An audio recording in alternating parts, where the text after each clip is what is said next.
दिल्ली की आबकारी नीति से संबंधित करप्शन मामले में दिल्ली के पूर्व सीएम अरविंद केजरीवाल और डिप्टी सीएम मनीष सिसोदिया समेत अन्य को दिल्ली की निचली अदालत ने आरोप मुक्त कर दिया है और इसके साथ ही सीबीआई की जांच घेरे में आ गई है।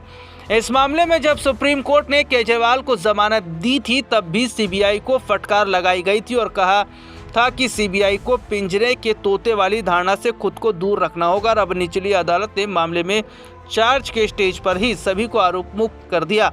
सुप्रीम कोर्ट ने जब केजरीवाल को जमानत दी थी तभी सीबीआई को कड़ी फटकार लगाई गई थी। अब निचली अदालत ने केजरीवाल और सिसोदिया के केस को ट्रायल चलाने योग्य भी नहीं माना। निचली अदालत ने कड़े शब्दों का प्रयोग किया और सीबीआई को जांच में हुई खामियों के लिए फटकार लगाई।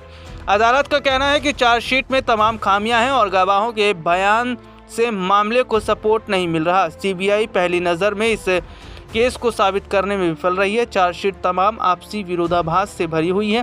करप्शन केस में जब सुप्रीम कोर्ट ने अरविंद केजरीवाल की जमानत पर सुनवाई की और फैसला दिया था तब भी सीबीआई को जमकर फटकार लगाई गई थी। सुप्रीम कोर्ट ने 13 सितंबर 2024 को दिल्ली के सीएम केजरीवाल को जमानत देते हुए कहा था कि केजरीवाल को हिरासत में रखना उन्हें स्वतंत्रता के अधिकार से वंचित करने जैसा होगा। साथ ही सुप्रीम कोर्ट ने सीबीआई की भी जमकर खिंचाई की थी।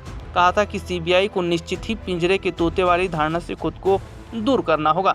जस्टिस सूर्यकांत और जस्टिस उज्जवल भोइया की बेंच ने एक मत से जमानत देने का फैसला किया था और कहा था कि भविष्य में ट्रायल जल्दी पूरा होने की कोई संभावना नहीं है।